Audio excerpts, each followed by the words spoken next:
The first time I personally looked at future is when I watched Star Trek.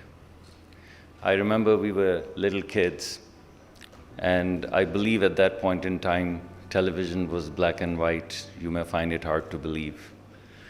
And both of us brothers, every single time there was Star Trek, we'll just run to the television, and we'd stay glued. It was like magic. It was like we were in a dreamland. And mind you, we didn't know English.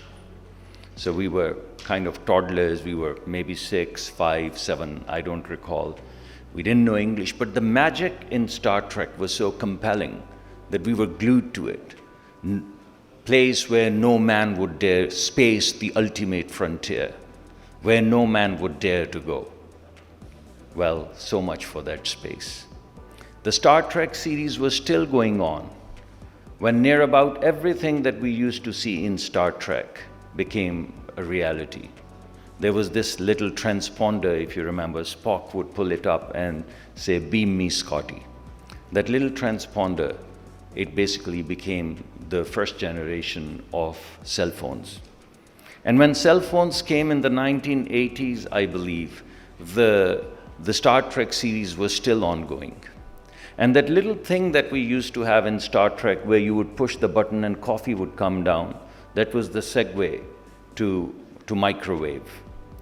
And that holodeck, which was so bizarre that you were in the space and there's an enormous screen, and all of a sudden the enemy appears on the screen. And you just press a button and you shout at the enemy, and you press the button and the screen goes out. That's Zoom. That's everything. So that's Skype. That's Zoom. And this all began to happen. It's everything that Star Trek had is right here on this telephone. This, my friends, is the power of imagination. What is technology? Technology is something that happened about 10 years ago or 7 years ago. It takes that long for it to commercialize and become available. So by the time you're catching up and you're trying to import that technology, you're already toast. You just don't know that. So the underlying engine, the belly of productivity, the belly of moving into that future that you haven't seen, is innovation. There's a level of selectivity towards death that basically compounds your age. And that is why the burden of illness is increasing. And because this burden of illness is continuously increasing, the role of policymakers and the role of payers is also increasing. In Pakistan, we've also launched a healthcare kind of system, the newly kind of launched system. Ask yourself where the financing is going to come from. If every person, 220 million people, are going to have 10 lakh rupees worth of healthcare, I ask you a very simple question. Where is the financing for 220 million multiplied by 10 lakh?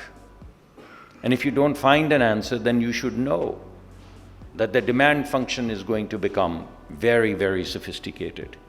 And the role of payer and the role of policymaker is going to become critical.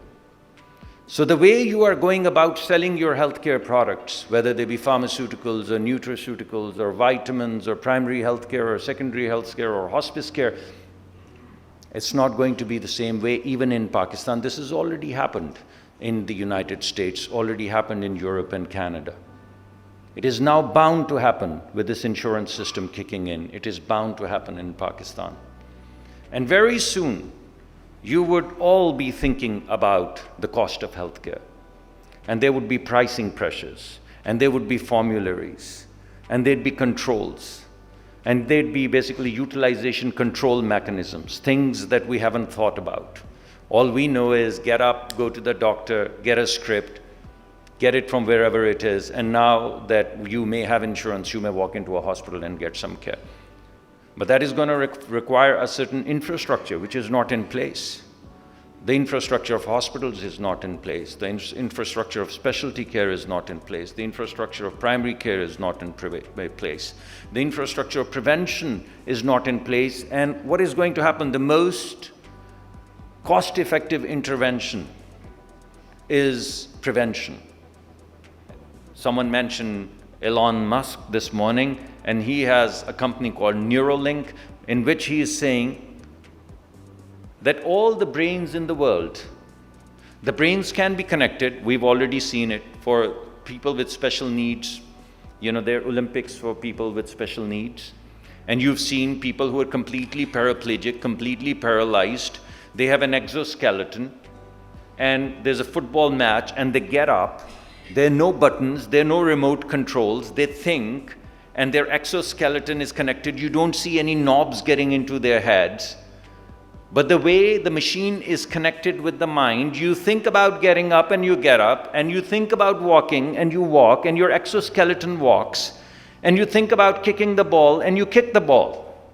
Now, if all of this can happen, why can't this brain not be connected to the cloud as we defined this morning? And if all the people in the world, say 7-8 billion people, their brains were connected to the cloud, can you imagine the power of that cloud? Can you imagine the intelligence of that connectivity, where all brains of the world are connected to a centralized cloud in which you have infinite memory and you have infinite intelligence, and you can tap into it and tap out of it and tap into it and tap out. Imagine a man with infinite memory. Imagine a man with the wisdom of all 8 billion people. Because if your mind is connected to your exoskeleton, then why can't your mind be tapped into a cloud and pulled up, in and out, in and out? That's where we're heading in the way of future. That's what future life can look like. I'm not saying will look like, but it can look like. Where we are heading with the future of healthcare. So what do we need to do?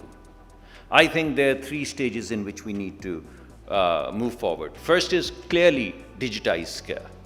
This is like, you really need to have a very low IQ not to do that. Really low IQ.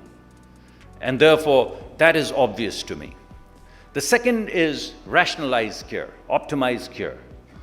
And I think in order for us to do that, what we need is data. And we are going to be left out as probably the only country in the world which is not going to have that data. So the infrastructure of healthcare is information. And we don't have that. So it's always going to be my clinical judgment versus your clinical judgment. And if in that process of my judgment versus your judgment, if the care gets sub-optimized, God's will. But that's not how the world is going. So if you want to optimize care, you'll need to have information. In order for you to have the information, you need to have infrastructure for information, which is digitization.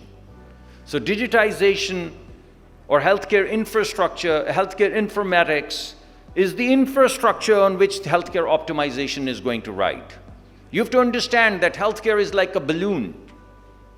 It's a closed balloon. You can't just decrease costs. You squeeze it here, it would pop up somewhere else like a balloon. And where it pops up would be the most expensive intervention. What you can save with prevention, if you don't do, you can save with a 10-cent medication. If you don't save it with 10-cent medication, you can save it through primary health care. If you don't save it at primary health care, you can save it at tertiary level. And if you don't do that, you're going to land up in an emergency situation, which is singularly the most expensive intervention. So you want to optimize healthcare, you'll have to digitize healthcare. You don't digitize healthcare, there's no freaking way on the face of this earth you're going to have an optimal healthcare system. And finally, you'll have to universalize it, you'll have to personalize it,